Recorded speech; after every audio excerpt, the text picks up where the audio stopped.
kampus Unan urangnya rami. Lebih rami di hari Sanjung. Jawablah salam dari kami, Walaupun kita baru basuh. Assalamualaikum warahmatullahi wabarakatuh. Alhamdulillahi rabbil alamin.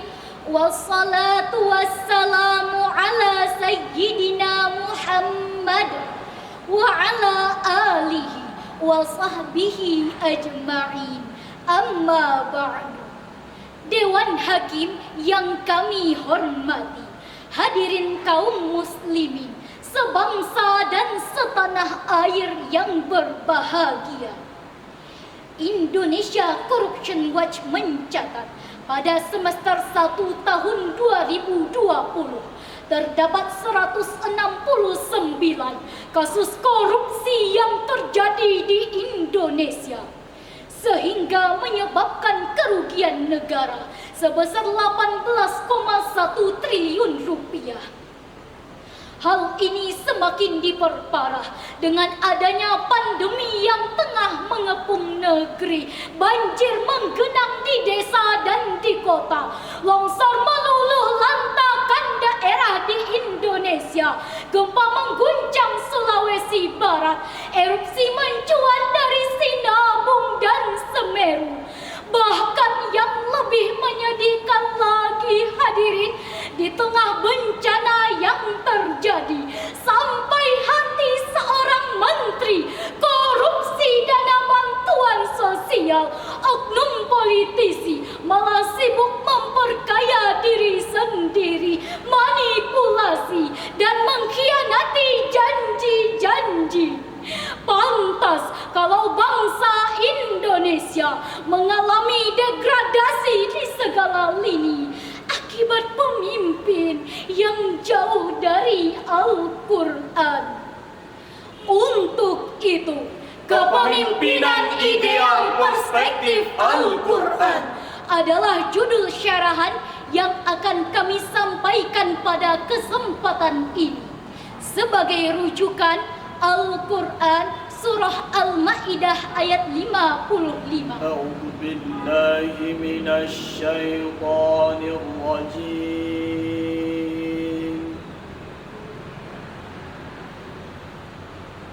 Bismillahirrahmanirrahim.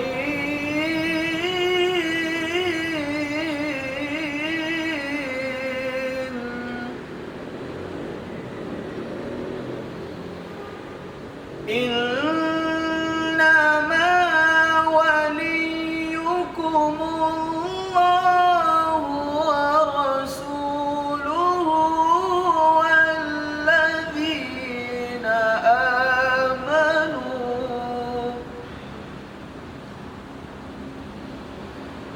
walladzina amanu alladzina yuqimuna as-salata wa yu'tuna az-zakata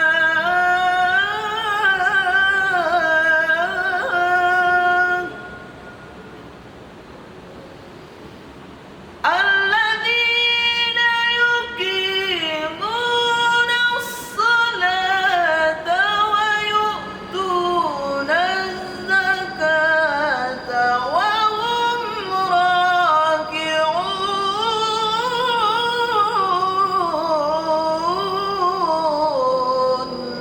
aku berlindung kepada Allah dari godaan setan yang terkutuk dengan menyebut nama Allah yang Maha Pengasih, Maha Penyayang. Sesungguhnya penolongmu hanyalah Allah dan Rasul-Nya dan orang-orang yang beriman yang mendirikan sholat dan menunaikan zakat seraya tunduk kepada Allah. Hadirin yang berbahagia, ayat tadi diawali dengan kata innama. Menurut ilmu balaghah merupakan adatul qasyir yang berfungsi untuk identifikasi atau pembatasan. Sedangkan kata wali menurut Ibnu Manzur dalam Lisanul Arab juz 15 halaman 408 merupakan arti dari pemimpin. Bentuk kepemimpinan tersebut diaplikasikan melalui kepemimpinan Rasulullah yang telah dipersiapkan Allah dengan sempurna untuk menjadi teladan dalam kehidupan. Sebagai pemimpin yang teladan, Rasulullah memiliki 4 sifat utama, yakni sidik, Amanah, Fatona dan tabligh. Selanjutnya, setelah Rasulullah, orang-orang yang pantas menjadi pemimpin ialah orang-orang yang beriman, yakni orang-orang yang menunaikan sholat dan menunaikan zakat. Sholat merupakan ibadah pokok yang mana dengannya para orang yang mendirikan sholat akan terbebas dari perbuatan keji dan mungkar. Maka imam dalam sholat adalah miniatur kepemimpinan. Seorang imam haruslah orang yang berilmu luas, berakhlak mulia dan menerapkan kejujuran. Bisa ditegur apabila salah, bisa digantikan apabila wudhunya batal. Selanjutnya, zakat merupakan ibadah pokok yang berkaitan dengan harta. Dengan zakat, Allah mengajarkan umat manusia untuk mendapatkan harta dengan jalan yang benar. Hadirin yang berbahagia, ayat ini diakhiri dengan kalimat wahum raki'un, merupakan bentuk penegasan bahwa mereka ialah orang-orang yang tunduk dan taat terhadap hukum-hukum Allah.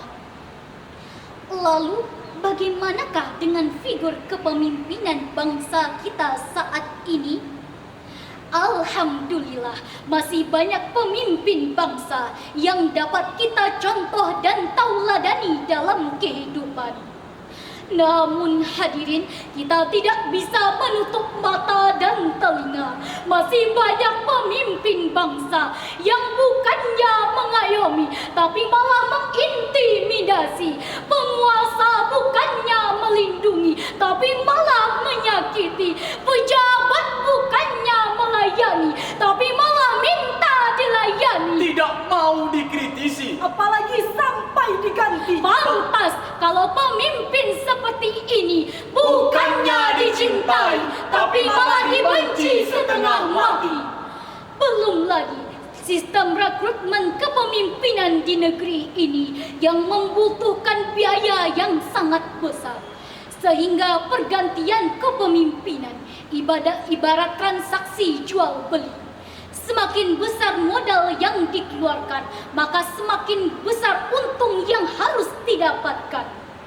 Kekacauan di dalam penegakan hukum juga terjadi. Keadilan yang diharapkan, namun justru kecurangan yang didapatkan. Bicara keadilan dianggap provokasi, bicara agama dianggap tidak toleransi. Hukum tumpul ke atas, tajam ke bawah. Pembela agama dihina, penista agama dibela, Bahkan bisa ikut pilkada. Na'udzubillah. Hadirin yang berbahagia, apa yang harus kita lakukan untuk mewujudkan kepemimpinan ideal perspektif Al-Quran? Sebagai jawabannya, marilah kita simak firman Allah, Quran Surah An-Nisa ayat 58. Inna Allah ya'murukum an tu'addul amanati ila ahliha wa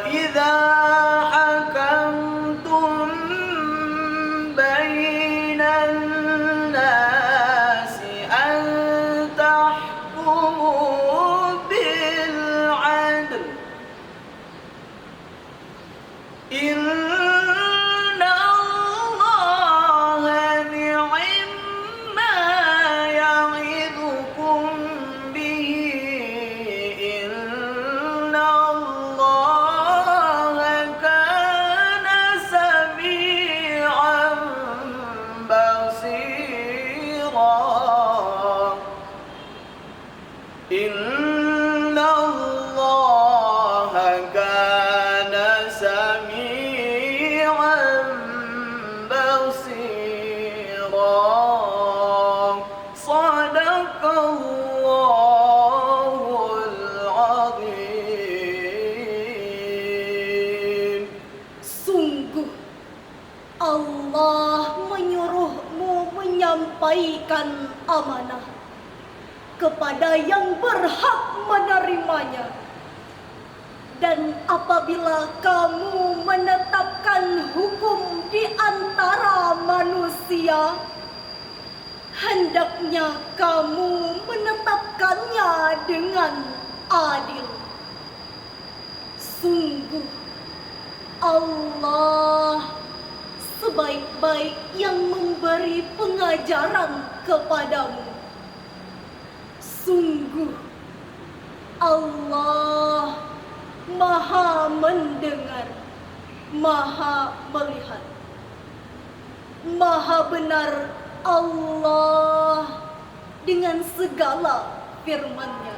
Dewan Hakim hadirin yang kami hormati, ayat tadi menginformasikan kepada kita bahwa ada dua kriteria utama pemimpin ideal perspektif Al-Quran. Pertama, menunaikan amanah. Kata amanah dalam ayat tadi menurut Profesor Muhammad Quraisy Shihab berarti sesuatu yang akan dikembalikan. Tidak hanya dalam bentuk materi, tetapi juga non-materi. Tidak hanya kepada sesama manusia, tetapi juga kepada Allah Ta'ala. Kedua, menegakkan keadilan. Makna adil menurut As-Samarqandi dalam Bahrul Ulum menegaskan, yaitu menetapkan hukum dengan benar, tidak berpihak walaupun terhadap karib kerabat dekat. Dengan demikian hadirin, pemimpin ideal ialah dia yang menunaikan amanah dan menegakkan keadilan. Inilah yang didendangkan oleh sebuah nasyid dalam syair lagunya. Ada kalanya dia berwatak pemimpin, memberi arahan kepada pengikutnya dengan tegas dan penuh hikmah, juga adil dan amanah. Kalanya dia berwatak pemimpin, memberi arahan kepada pengikutnya dengan tegas dan penuh hikmah, juga adil dan amanah. Walaupun serak-serak basah, tapi menghiburkan. Hadirin yang kami hormati, sebagai kesimpulan bahwa kepemimpinan merupakan risalah kenabian dalam menegakkan agama dan mensejahterakan umat manusia. Kepemimpinan ideal perspektif Al-Quran ialah orang-orang yang beriman dengan meneladani Rasulullah serta menunaikan amanah dan menegakkan keadilan. Untuk itu, kami mengajak kita semua, mari kita saling bahu-membahu menegakkan kepemimpinan ideal perspektif Al-Quran. Demikianlah syarahan yang dapat kami sampaikan. Wal afu minkum. Wassalamualaikum warahmatullahi wabarakatuh.